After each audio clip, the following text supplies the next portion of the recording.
എല്ലാവർക്കും നമസ്കാരം.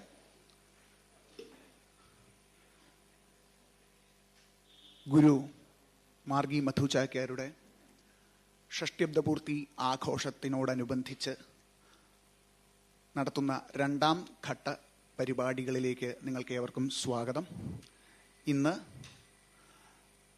ഇന്നും നാളെയായിട്ട് 2 ദിവസത്തെ അന്താരാഷ്ട്ര പ്രബന്ധാവതരണമാണ് ഈ വേദിയിൽ നടക്കുന്നത്.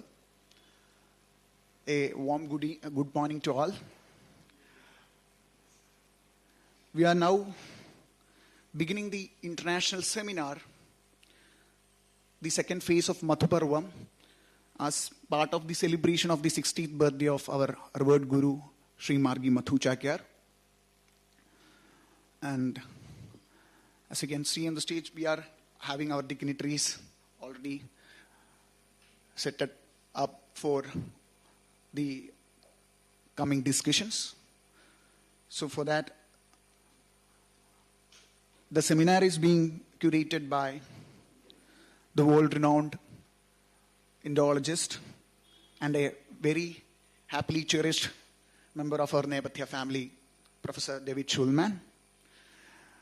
And without any wait, I'm inviting Professor David Shulman to conduct the same. Thank you.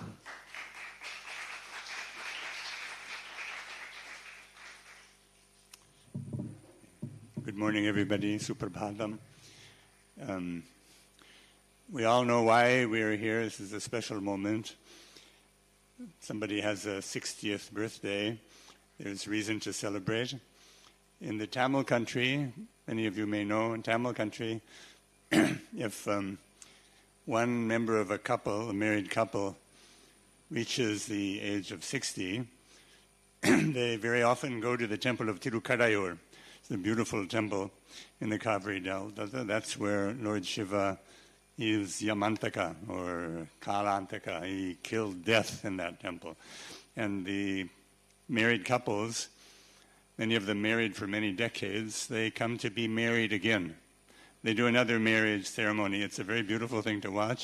In any given day, there may be many dozens or even hundreds of husbands and wives renewing their marriage contract. It's not too late for Madhu and Indu. You can go there. I recommend it.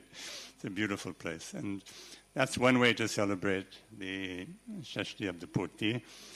But the other way is to bring together good friends, close colleagues, students, prekshakas, in order to talk about this moment and about Kudiyatam. So I want to call on Dr. Paulose, whom all of us know well. Please come to offer the Ashirvadam.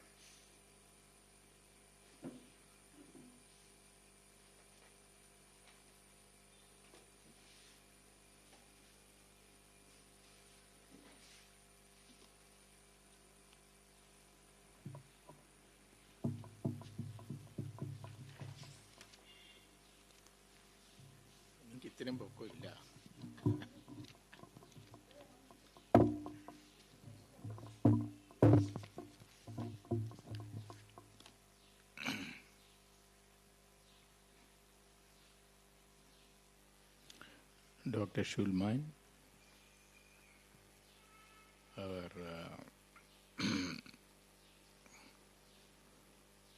Sudha, my friends, a very pleasant good morning to all. All of us have assembled here to facilitate Margi Madhu on completion of his 60th year of fruitful service to Kudiyatam. All of us, as admirers of this great artist, wish to express our appreciation for his fruitful artistic life. I have 40 years of intimate relation with Madhu. I was telling this morning that more than what Hindu has, longer than what Hindu has. So, I have 40 years of intimate relation with Madhu. That is to say, from his 19, 20th years of age. He was initiated to Kudiyatam by his father, the renowned great Kuchukutan Chakyar, as all of you know, and was fortunate to be trained by the most illustrious gurus of the time. To define him in one sentence, I will say that he is traditional core. At the same time, keeps his mind open for anything new. I repeat this. He is traditional to the core. At the same time, keeps his mind open for anything new. There is a contradiction in it. I very well understand that there is a contradiction in it.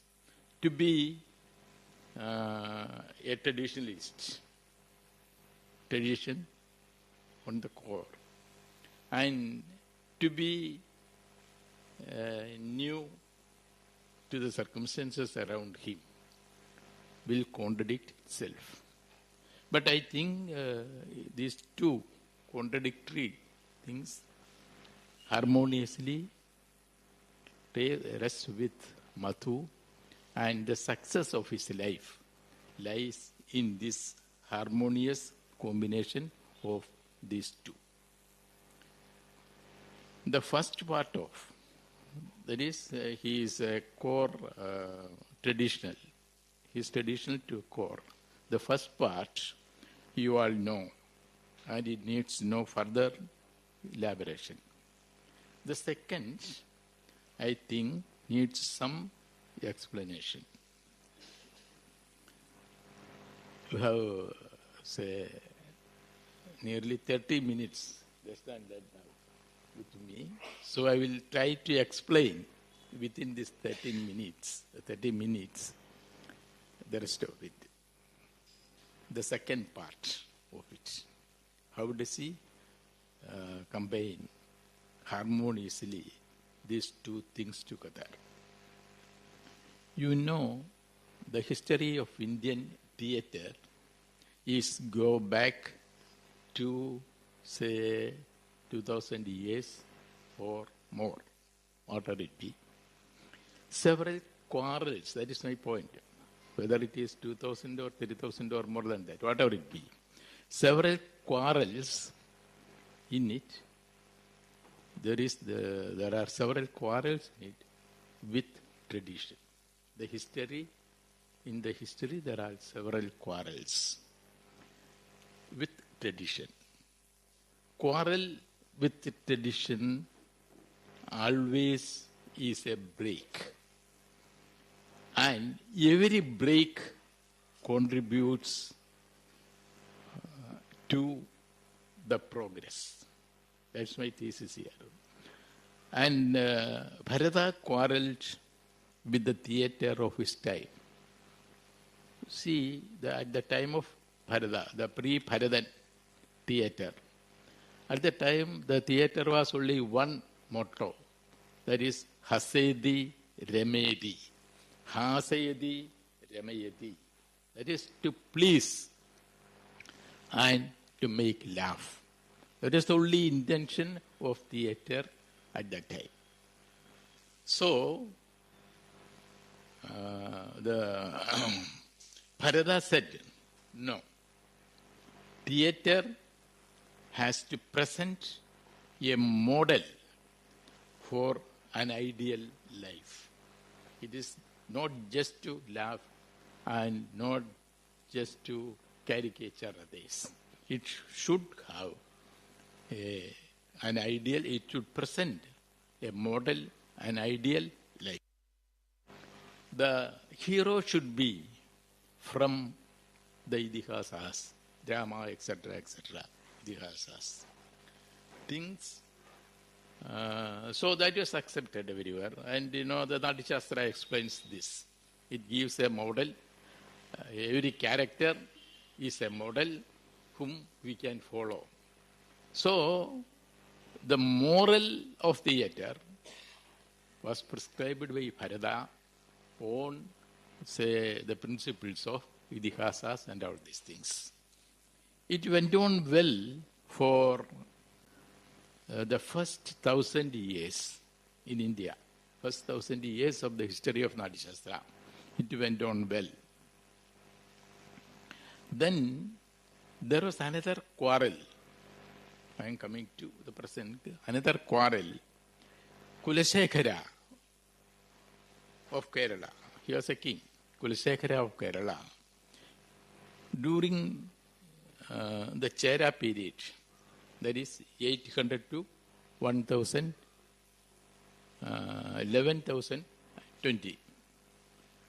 He wondered why the people come to theatre when they already know the story and also the end of it.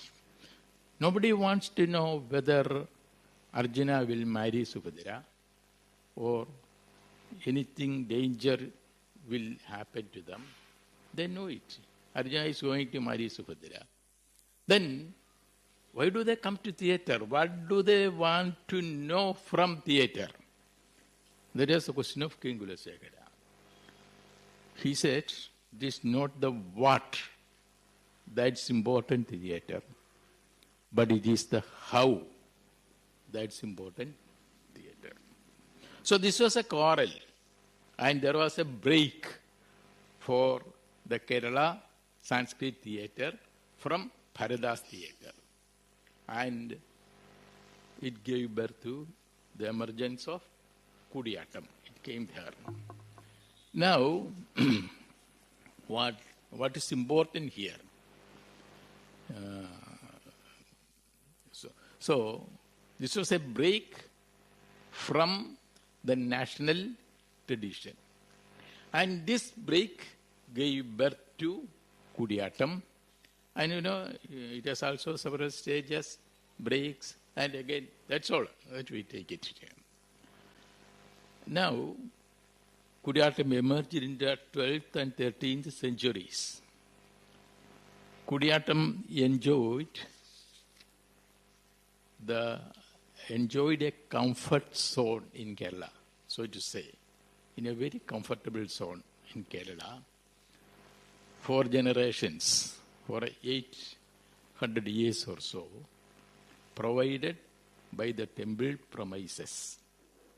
Then another break, this time from the safety provided from the temple to the uncertainties of the public stage. The social and moral values supported the Kudiyatam. It crumbled down completely. And Kudiyatam had no way, no space to occupy. The first half of the 20th century, the very existence of Kudiyatam was endangered. Many people declared that Kudiyatam has become a museum piece. There are many articles describing that Kudiyatam has become a museum space. It has no space in its original place, that is the temple theatres, and there is no scope for it outside the temple premises. Unfortunately, by that time, our great, the patriarchs of Kudiyatam, Ammanur and others, Ammanur, Mani Madhava Chakyar and others, they were not there. Now, what happened is, Kudiyatam was at the stage of extinction. That's what I am telling. In the end of the 20th century. To be more specific, from the second half of the 20th century. That's there. This was a very great crisis that the Indian theatre faced, the Sanskrit theatre faced in Kerala in the 20th century. 1980 to 2000, that 20 years, is the period of this crisis. Not only those 20 years, but generally, I am taking this specifically. A group of young artists came forward to save this ancient art form from extinction. Margi Madhu was one among them. Very important, one among them. I do not say he alone. He was one among them. They took up the challenge. Their untiring efforts made Kudiyattam what it is today. The great task they took up was to find out a space for Kudiyattam in the public space which came out of the temple premises.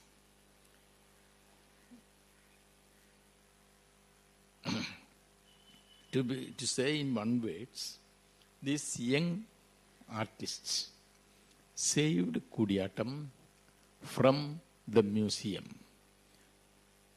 without becoming a museum piece. And they brought Kudiyattam to, say, theatres like this.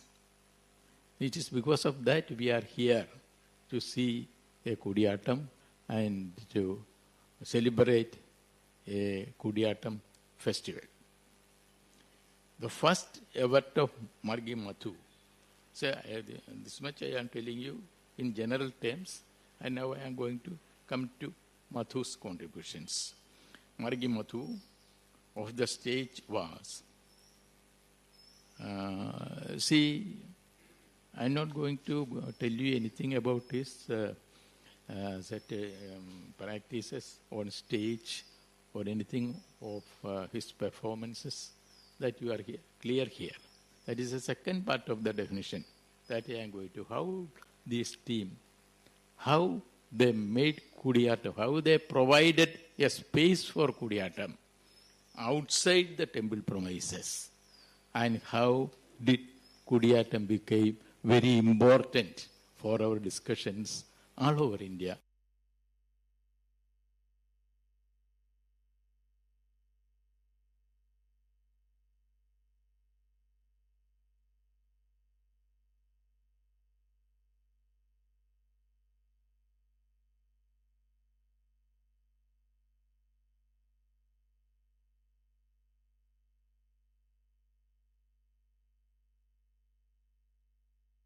Kudiyattam from the temple premises to the public stage and presented to the public in general.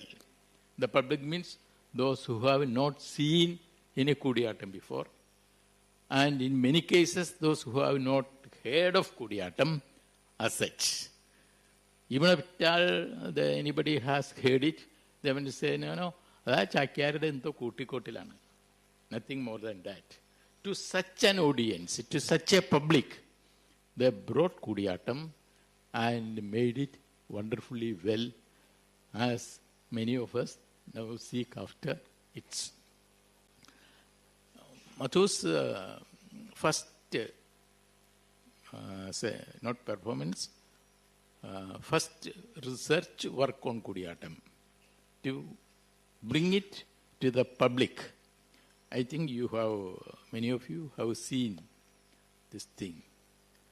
This work, this is the first work he did, not on the stage, but to bring Kudiyattam to the public. You see, this work, produced in Malayalam first and now translated in English. He has written this after a long research. When we say research, we will say he is a PhD or something like that, and it is connected with academic work. But not just academic work. This is his professional work. He wanted to know what was his past and who were the earlier Chakyas here, and how did this thrive in temple theatres and all that.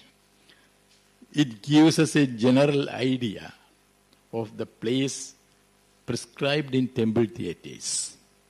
It gives the details of all the Chakyar families. This hard-earned data documents for the first time is documented for the first time is a mine of information for research scholars. Now, Kudiyattam has come to the public stage, and acting is not confined to any particular community. Just to such a community, such a public audience, he was introducing this history.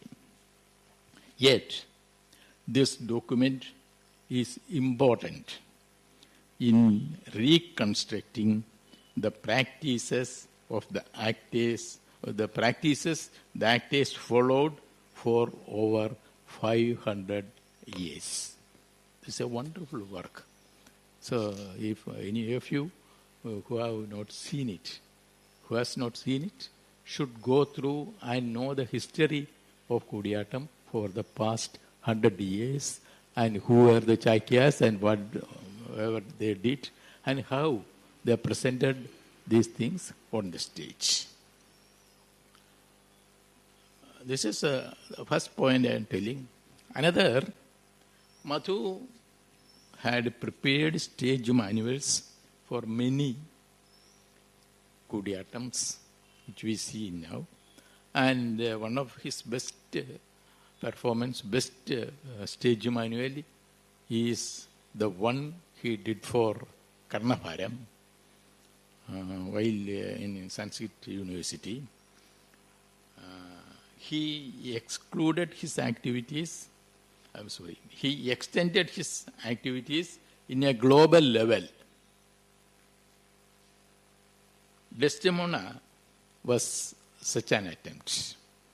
Kudiyattam people, when they hear of Desdemona, they will laugh because they do not know anything other than Parvati or Saraswati or somebody like that.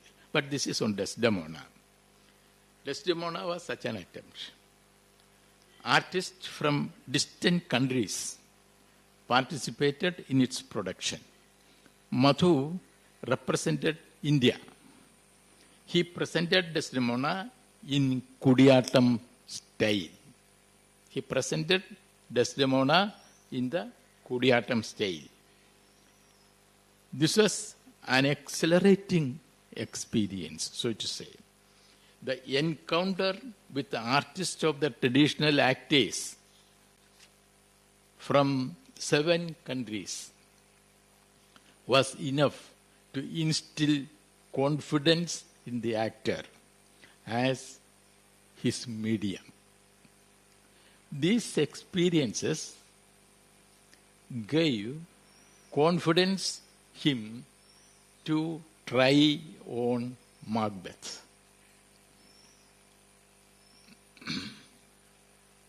It was a solo performance, bringing out the inner conflicts of the hero through the powerful medium of Kudiyattam.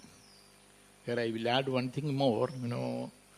The very famous director of Shakespeare plays came here. He stayed with Madhu, and he has given actually one chapter on the book. What he says is, I have brought out almost all the Shakespearean plays, but I was making great spectacles. I spend my time in making great spectacles to the to make it see wonderful to the public. But hereafter, when I take another Shakespeare play, I will concentrate not on the spectacles. I will concentrate on the thoughts, the thought process of Othello before killing Desdemona. How Desdemona died is not a problem. It was a problem for me earlier. But after seeing Kudiyatam here, it is not a problem for me. But the problem is, what did Othello think before killing her? And how did he did that? That will be my concern for our next Kudiyatam, for our next Shakespeare presentation, Shakespeare drama. I take this, the inner conflict of Macbeth that Madhu presented in that play. That's all, to show that. Because Kudiyatam concerns with the inner flow. That is, Vijarabhinaya. It is Kudiyatam. To put Kudiyatam in a sentence, let us say, let us leave all the 4 kinds of Abhinayas and take and concentrate only one, the Vijarabhinaya. The Vijarabhinaya, Bharata has not said anything about that. He does not know also. He has given the 4 kinds of acts. But here in Kerala, our Kudiyatam artists stress on the Vijarabhinaya. What does he say? So in Kathakali, I will tell you a very simple example. I will tell you a simple example. No, if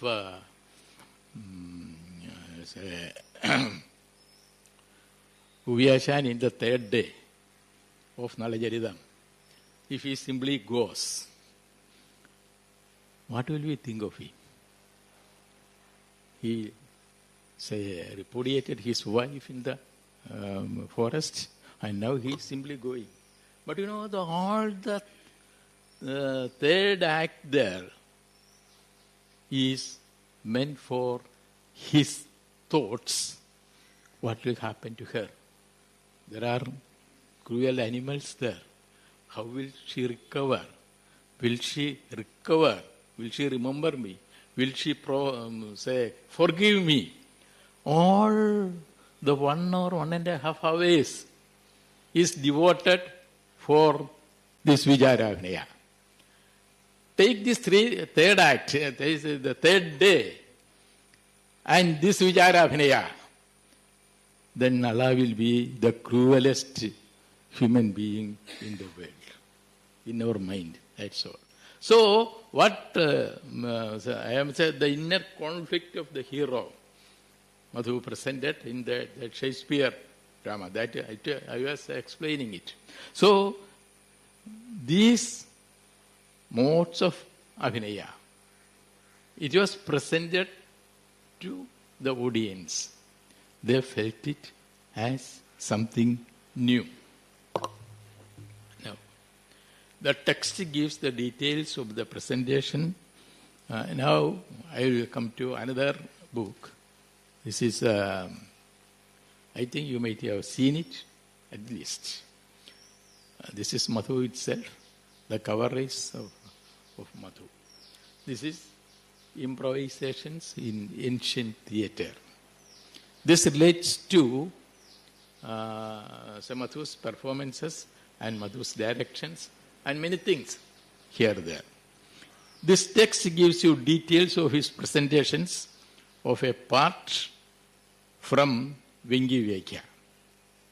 Incidentally, let me tell you that the original texts of Kudiyatam in Sanskrit are 2. There are only 2 texts in Kudiyatam. They alone are original. I dare to reveal that Madhu is the only Chakyar in Kerala who have studied both the original texts seriously. He has discussed it with his friends, he has discussed it with other churches, and he has learned both these texts. What I am telling is that he knows what he is going to do. He knows how this Vijara Abhinaya, how can he bring this Vijara, bring the thoughts of the hero to the audience, that he knows from this ancient text. That's all. So this is for, if you have not seen it, somebody, you to know Madhu more, to take it with you.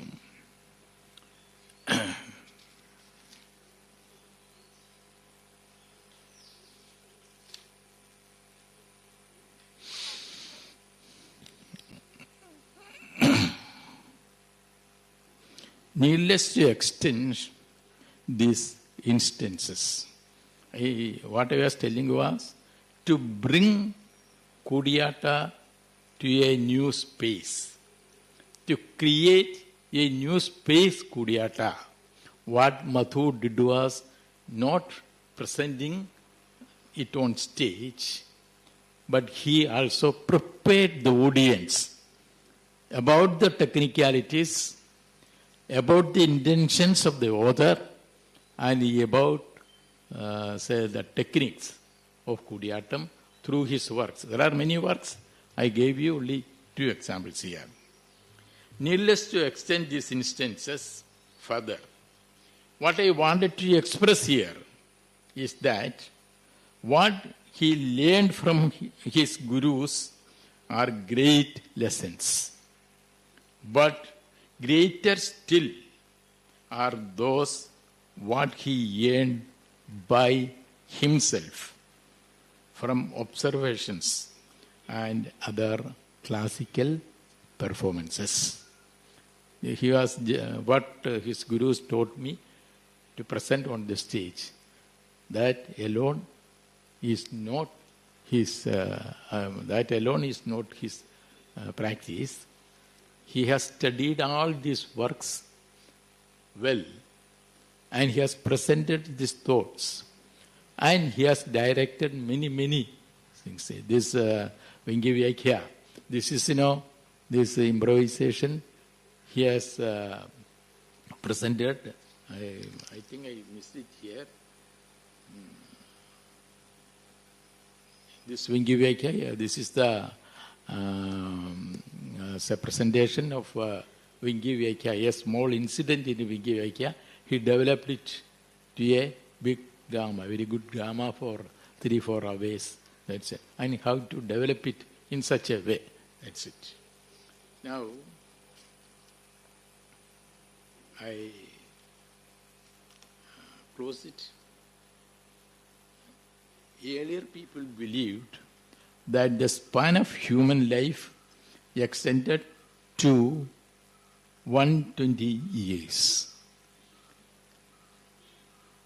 They celebrated 60 as one has crossed half of the way. Shashtabda Purti, half of the human life. But the other half, more mature and more meaningful, remains ahead. And let me conclude by saying that Nebhathya, led by Madhu, Indu, and young Hari, and all our other artists, other veteran artists, is now the center and the soul of Kudiyatam, of which we are all proud of. I gladly declare open this seminar. This seminar would, with all your blessings. Thank you.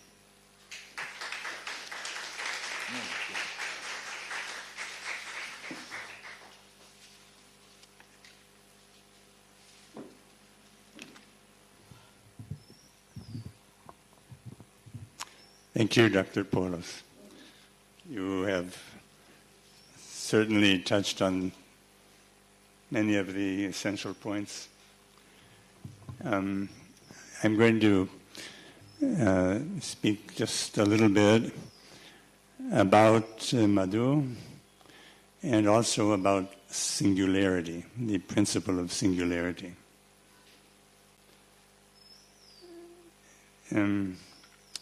Along with several of our students, now colleagues, I first saw Margi Madhuchakyar perform on stage in the summer of 2008. It was our first expedition to Kerala to see a full performance of Kuriyatam. And we were, all of us, tabula rasas. Not rasikas, we were tabula rasas. We knew nothing. We were completely ignorant of even the basic building blocks of this art form. And with exquisite patience, Madhu and Indu taught us, initiated us with the daily lessons and the continuous discussions of what we were seeing on stage. And we were very deeply moved. Every night, night after night, Vismaya, Adbhuta, Ashcharya. There are not enough words of wonder to express our delight. And on the final night, it was the Ashokavani Kangam, and the final night, after 15 nights of performance, when it was over, I couldn't speak for about an hour. And our students declared that they were going to sleep in the Kutambalam and never leave it. They couldn't bear to leave it.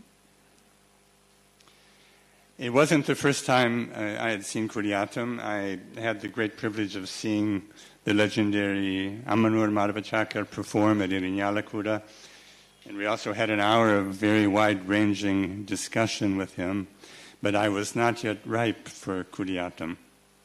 I'd also seen a few performances in the United States, which moved me, but it was only when we were fully immersed in the Ashokavani Kangam that the true power of this art captured me, and I wasn't alone. Much of what we saw and heard that time, that's 18 years ago, it happened on a hardly conscious cognitive level. Cognitive here means something like bodily perception. I wasn't able yet to formulate what I was seeing, but in that semi-conscious mode of seeing, one element was clearly present. It all began, it still all begins, then as now, with a single, subtle bodily movement. Let us say a stylized gesture of abhinaya. You've all noticed, you know how beautiful and elegant the abhinaya is. But let's assume that there's one such movement. Because Madhu is a master of that initial, perfect, patient movement. It's as if he were painting or sculpting in space. It requires a form of attentiveness that after many years of performing and training is completely assimilated to, internal to Madhu's neurons. That year, we saw that remarkable moment of hands, of arms, legs, eyes, hundreds of times. I think we knew then that all of Kuriyatam begins there. Often in Madhu's case, it happens slowly, like taking a breath and then beginning the movement. The amazing thing is that every time the movement has a freshness about it, as if it were becoming visible for the first time. It's true, by the way, that every time is the first time. To speak of repetition is to miss the point. Let me say this as a principle. There is no mechanical repetition in Kuriyatam. You can ask my wife Eileen, she's sitting here, about authentic movement. I'm talking about a single gesture, and that applies to all gestures. You know, there was a great Greek poet, Sepphoris, he won the Nobel Prize. He said, even if there were only one single word left in the world, great poets would still be able to make a poem from it, each in his or her unique way. That's the kind of movement I'm speaking about. How many times have we seen Madhu lift up Mount Kailasa? It's amazing that it still sits on the earth somewhere on the ground. He's lifted it up so many times. And how many Keshadipadams have we seen? And yet every one of them is unique. We'll be hearing more from Elisa tomorrow about that. This mind-boggling thought is a form of strict truthfulness. That alone would be enough to allow us to speak of great artistry. It's a bit like what Anandavardhana says in the fourth Udyota of the Dvanyaloka. He says, Vastu bhati taram tanvya shashichayam ivananam. Every woman's face looks like the moon. Well, but how can that be? So there's a very remarkable discussion in the Udyota, and in the end, the Siddhantin, that is Anandavardhana himself, he says that it is true that every woman's face looks like the moon, but each face looks like the moon in its own unique way. He says, Natu punar uktatvena avabhasate. There's no repetition. So we're touching upon the secret of creativity. And again, it begins with a singular bodily movement. Or perhaps it begins in a subtle movement in the mind that moves the hand or eyes or the rest of the body. And there's a lot more to say about that. But since creativity emerges on so many levels and in many unique ways, I think it's important to say something about let's call it the courageous creativity that Madhu embodies. We've heard from Dr. Paulose about that. I'll add just a few words. We know he's committed to the grammar of Kuriyatam performance, that is, the rules, the inflections, the limits, the expressive media, and so on. The tradition he represents preserves that grammar that has been intrinsic to the art form for the last many centuries. There's no question about that commitment. But given that, we have seen many instances of Madhu's creative drive. I'll just mention maybe two or three. Actually, we've heard Madhu say many times in class, he likes to say the Artha Prakaram is not the Veda. That's only a small part of what I want to say. So, for example, let's take the fact that, this month, August of 2026, we saw the fifth act of the Pratimarnataka. We know that the Pratimarnataka was once a part of the repertoire, an intrinsic part of the repertoire, but it's fallen out of use some 3 centuries ago, although the Kramadipika survived. And Madhu has now revived it, rescued it, you could say, which means, among other things, composing an Artha Prakaram for each of the acts. And that is where the creative impulse is allowed its freedom. It's not a technical matter by any means. So let me just mention Act 3. We've seen Acts 1, 3, 4, and now 5. Act 3 completely transforms our notions of aesthetic power and daring cognitive experiment. Experiment is an important word. Kuriyatam is given to experimentation, certainly in the hands of an artist like Madhu. So those who know it, those of us who saw Act 3, we know what it means. So Bharata, who doesn't yet know that his father is dead, he's stuck in a small shrine, a family shrine for the Ikshvakus on the edge of Ayodhya city. And we meet the Koima and the Variyar sweeper, both of them semi-comical figures, and even more so the Imbram Devakulikan, the caretaker priest. And it's Imbran who ultimately enlightens Bharata about his father's death. That's a moment of deep anguish. He asks the Imbran, he sees his father's image in the shrine. That image, he says, are only dead people here on these pillars? And the Imbram says, yes. But surprisingly, that Embran has the verbal excess of a clown-like figure, so that grief and ironic laughter mix together as if to create a new, hitherto unknown rasa. That is Madhu's doing. And there was risk involved. Speaking only for myself, the result was a profoundly moving, also cognitively challenging, emotional and expressive climax to that act. A kind of much-needed shock. And that was one of the many evenings in the Kutambalam in which amazement, brilliant enactment, and also philosophical resonance left me speechless. And we should remember that Kudiyatam is always about beauty, or rather about many distinct kinds of beauty, and the psychological depth that infuses them. And Act 4 also has Madhu's creative touch, and you have seen, those of you who have been with us this month, you've seen how Act 5 has unrolled in many surprising ways. As I always like to say, the Pratimanaraka is one of the most unusual of all the Sanskrit plays. And here Madhu has done it justice, or is doing it justice. I don't know if we'll get to see Acts 6 or 7. I'm afraid to look at Madhu if I even mention this, actually. I want to say just a word about the Tapati Samvaranam. We saw Tapati Samvaranam Act 1. So here's a Kudiyatam masterpiece, still performed in Kerala temples over 7 nights, but in a very truncated manner.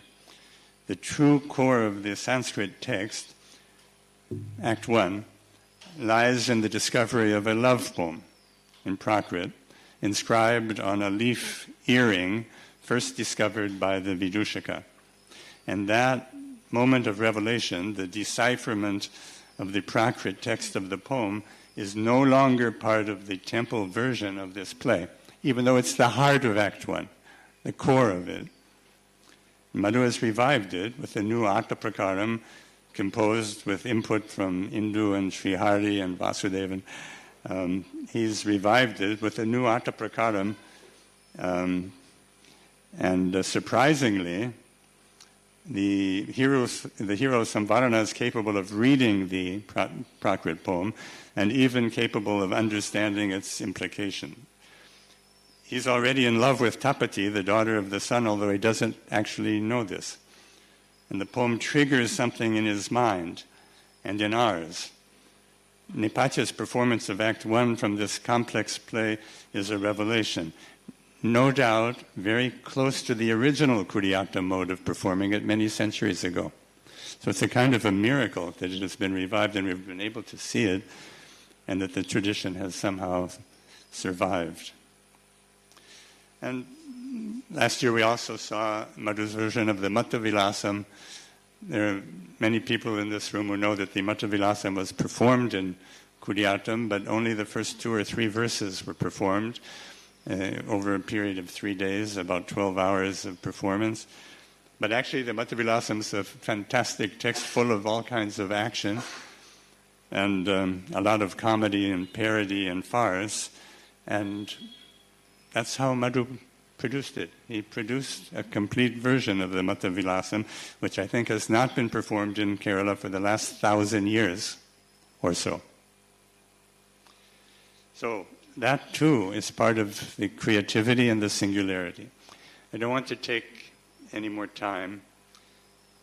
Over the years we've witnessed Madhu's genius time and again. And yet Madhu's creative inner drive, as I have said, it begins with that first subtle bodily movement, improvised countless times, each time singular and incomparable. And there's also something to say about the space in which movement happens, and also about the dimension of time in which it is enacted. That space and that temporal dimension have a great part in the emergence of each richly enacted moment. And the Kudiyatam actors with the drummers and the nangyars create that space. And that restless movement of time, backward and forward, sometimes looping around, penetrating through the given moment in order to recreate it from within. And still, how is it possible that a person can actually achieve that kind of mastery? Actually, there's no answer to that question. But I think that we can all guess it, even if it is not put into words. Okay, thank you. I'll stop here. And I want to invite Sudha Gopalakrishnan, who is going to be speaking. There's a beautiful title. It's called Madhu-isms. Madhu-isms, the telltale signs of a great artist. Please, Sudha.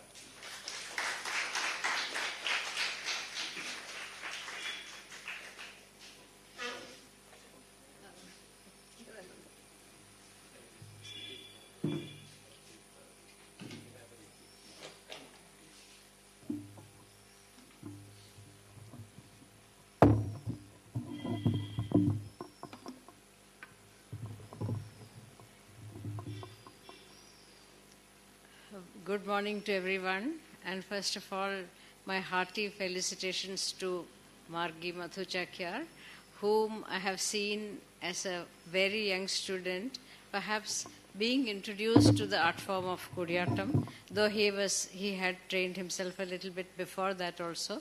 But the initiation that he had at the age of 13 at Margi, along with two or three other colleagues of his, including one his own brother, and this happened in 1982 at this institution called Margi, where he joined as a fresh student, and also he was under the he was trained under the great, like it was said by Professor Paulose, under the great Dr.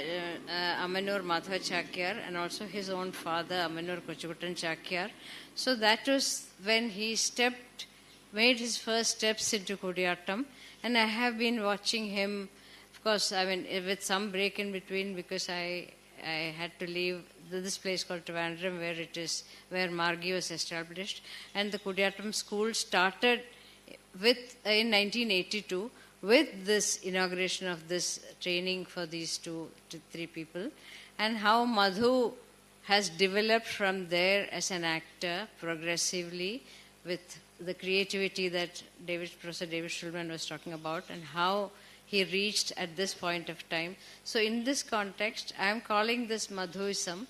After watching, I think, quite a lot of his performances over the years, I am also actually talking about this as a broad term, using is to emphasize how in the 1980s, a new mode of acting methodology was scripted in Kerala, in India, in Kerala and Kudiyattam, and also a new history was being created.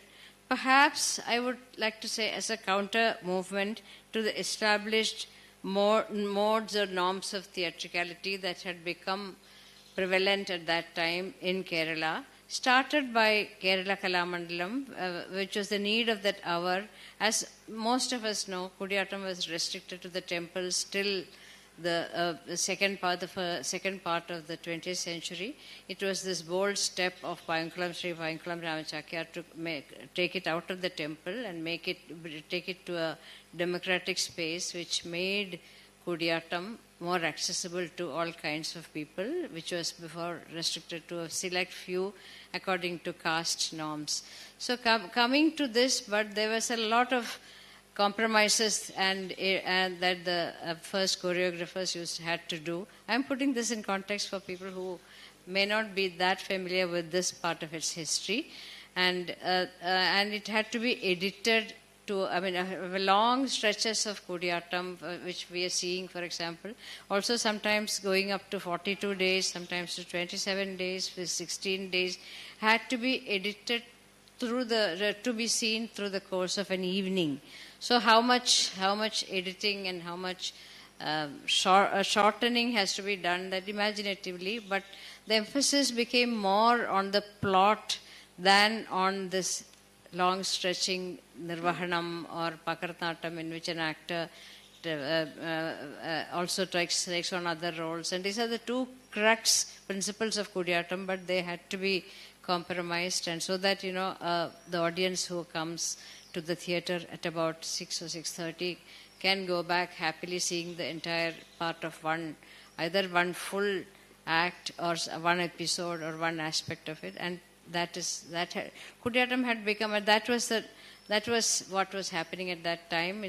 But a counter movement, like I said earlier, was happening with the inauguration, with the founding of Margi, in which Ammanur Madhav Chakyar and Payunkulam and Ammanur Kochukuttan Chakyar became the first gurus, and these three young people started doing their Kudiyatam practice, and that has scripted history in my understanding, and which is actually, you can say it was a counter movement, but it was also very necessary at that time, because large swaths of text was being forgotten. Of course, these did exist even then in temples as ritual forms of the performance, but that was also being curtailed, 42, except in a couple of temples, into smaller units. And again, if something was for 40 days, it became for 3 days. So performance became ritual, just ritualized, and that's all that was there. So what happens to this big knowledge that was with Kudiyatam? That kind of a question was sort of bothering people at Margi. Basically, the first person, I think I would say, is Mr. D. Appakuttan Nair, who was a visionary. He didn't know any Kudiyatam. He also claimed that he didn't know any Sanskrit, but his imagination had no bounds. He looked at all these plays one by one, analyzed them, and also he used to look at them for how to revive them, how to bring them back to. And with these three young people, and especially, I must say, emphatically, Madhu as the core, he started reinventing play by play, act by act, and even episode by episode. And this used to happen as a weekly performance at Margi. And this is where I think a new development of reviving, resurgence of Kudiyatam started. And I would like to congratulate Madhu, who stood through it all. I am saying stood through it all because it did not come that easily to Madhu also. He was in his teen ages, or maybe it is early youth, and he didn't understand why this had to be in this manner. He also, I think, being temperamentally of a bit, Madhu, I am being critical of you here, nor being happily critical of you. Being a bit rebellious by nature, he also has had some kind of quarrels, I would say, or rather at least contending words with, not only with Appakuttan Nair asking what is all this about, and also to his gurus, who were in fact very much interested in doing this with this movement, so to say, with Appakuttan Nair. And and one by one, though studying in the very, very rigorous format of starting with Ramayana Samkshepam for learning the mudras, the smaller segments, for example, like Ambastanyam or Torana Yutham, Shanku Karnan, Balivatham. Like this, the learning progressed. And there are also instances, anyway, when Kudiyatam was being used to make it, for example, even more and more things were getting added, and not just the whatever Ataprakaram was there, but beyond that. He also, Appakuttan Nair also, of course, in consultation with the Chakyar, wanted to add more and more text and more verses from other places, and so that trend. Madhu was also not initially very happy with that kind of a improvisation, or rather elaboration. There are some very instances that he used to say. For example, there was at one point of time instance where Appakuttan Nair insisted to the young Madhu that he had to add a certain details to the scene in Ashoka Vanikankam, where the line was that one of the Rakshasas, one of the demons, had to tell the master, that is Ravana, that the garden is completely destroyed, and that too by a monkey. So naturally, his master, that is the demon, is going to be livid. So who is going to say this? Who is going to report this to the... there was a big confusion among the demons that who shall tell this, who shall tell this. They're all very afraid. One doesn't know how the demon would react. So then one person piped up and said that, okay, I can tell this, but then there is one condition. Not a single one of you should utter anything in between till I finish what I said. So they agreed. So this was what was being told to him by Appukutan Nair. Why don't you say this? And he did say that in the evening, but while this was actually oral rendering, this is Prabandha Kuta. I suppose it was Prabandha Kuta, otherwise it would not have. He looked at Appukutan Nair directly and said that I will say whatever I want, but I would not like intervention. I would not like others to tell me what to do. And so then, of course, nobody could say anything to that. On the stage, you are not supposed to say anything to the actor. And he didn't take to it very kindly, I think, and he was a little upset with Madhu after that how could you... but then all that was part of the game, and he progressed. Like this, there are many instances, even to his own guru once, to Amanur Madhachakyar, Madhu once went and told him that we have known this, that Ravana comes as a hermit and then takes a Vera. Then how this Maya Sita come? How is one going to do justice to that? And there was not that much of an answer that the Chakyar could give, except saying that, well, this is all part of Kudiyatam. Now you don't have to worry about any of this. You keep learning. All this will come to you later. So I'm saying this so that to do this kind of get to a kind of a Madhu-ism, to break his own path, it's not an easy path. You have to go through this kind of obstacles, obstructions, even. But then one has to plot through, and then keep at it, and that's exactly what he did, I think, for this whole time. So that's how this whole thing happened, and that is one way that. And also this kind of a textuality that he had to contend with, he had to reckon with. And earlier on, he learned to cross, quite earlier on, I think he learned to cross boundaries and not just be, if something is told to him, he could just make it his own by doing something out of his own later. I'm saying at the next stage of his acting career, he could do that. And so that was one other Madhu-ism that made him apart, as what David was talking about, how he could imagine all these plays and how the Attaprakarams were getting choreographed one after the other and imagined like that. Then right from one benefit for Madhu at that time, I believe, at Margi, was that he had very good spectators. People were critically looking at it, of course, admiringly. He was so young, and how much in fact, he was the pivotal point, perhaps the only person, apart from Margi Sati, who used to do the women's roles, who handled all these plays one by one. So that was, there was no question that he had that advantage of having done this by himself. So that's the first thing that he learned after he learned all the basics was he learned to do was Maya Sitankam. It was done with the Ford Foundation grant, I think, at that time. And then from there on he did the Eramankam, and I think also quite a lot of other things. And then it was like, in a way, for him, it was like swimming against the current, because the long narrations were quite a challenge, whereas doing in the same way as, cutting it short to a smaller segment was more easier. He says, with all this, he could not be stamped as an orthodox, like Dr. Paulose was saying, not an orthodox person a stickler to tradition, not like that. The orthodox, he merged with the contemporary.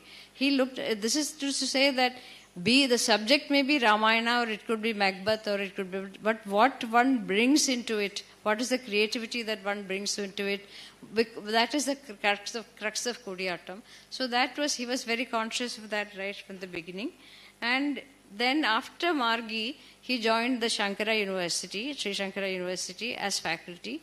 But then earlier on itself, just after he joined, he had made it a point that there is this trend that when people get a secure, sure job, then they forget the rigor of what happened, and then they happily go, this cannot happen to me. I have to make it the same. I have to take it to the next level, take it to the future. This methodology that I have created and I have made.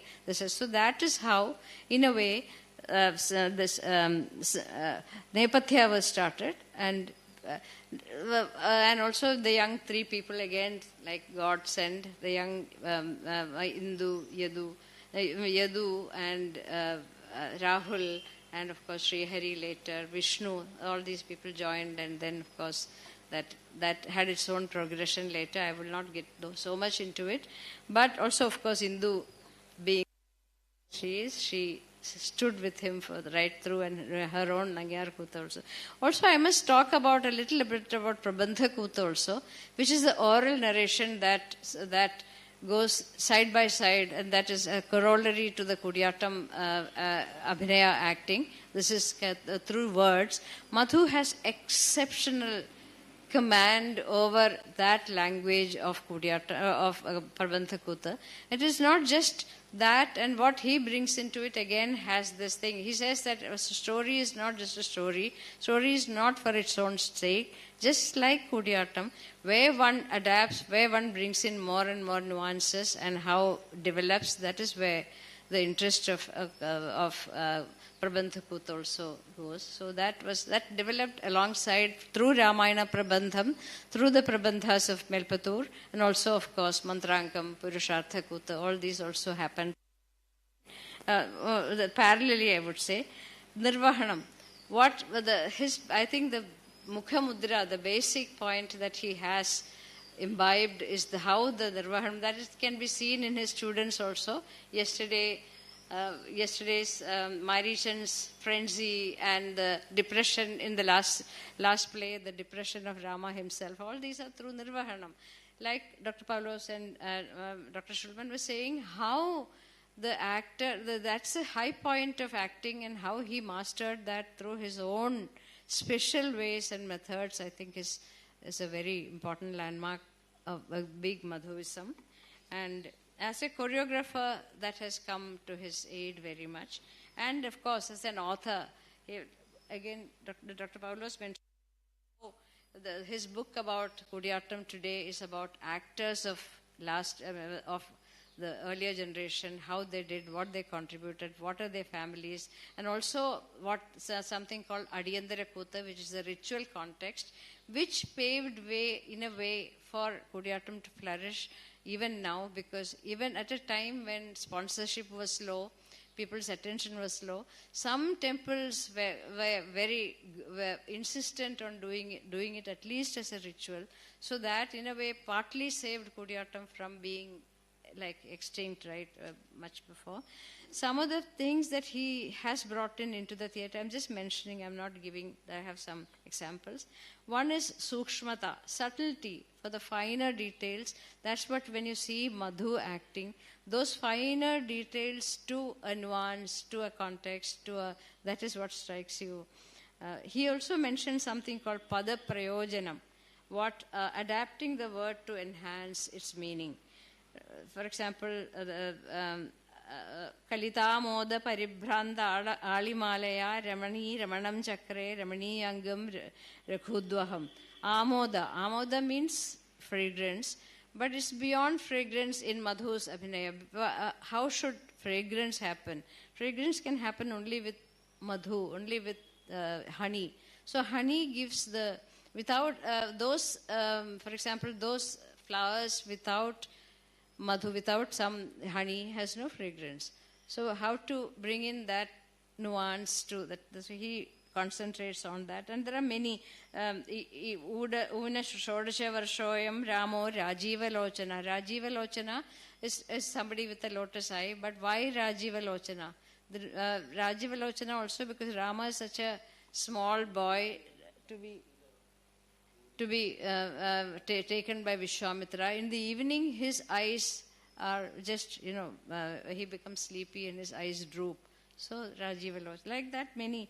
The other thing, of course, I talked also about crossing the boundaries, that his acting crosses the boundaries all the time. And there is that becomes the Madhu-ism that we see in all his Abhinaya. Some kind of intensification. This is what I have noticed through the years. When Madhu does Balivatham or any other Kailasodharanam, there is so much of intensity in the moment, in the eyes, through his body, that gets expressed in multifarious ways. And so that, I think, has become... and of course, there I also had many more things to say about his... about as a teacher, as how he, as an author, as a choreographer, but I think I will leave it for another time as well. Thank you so much.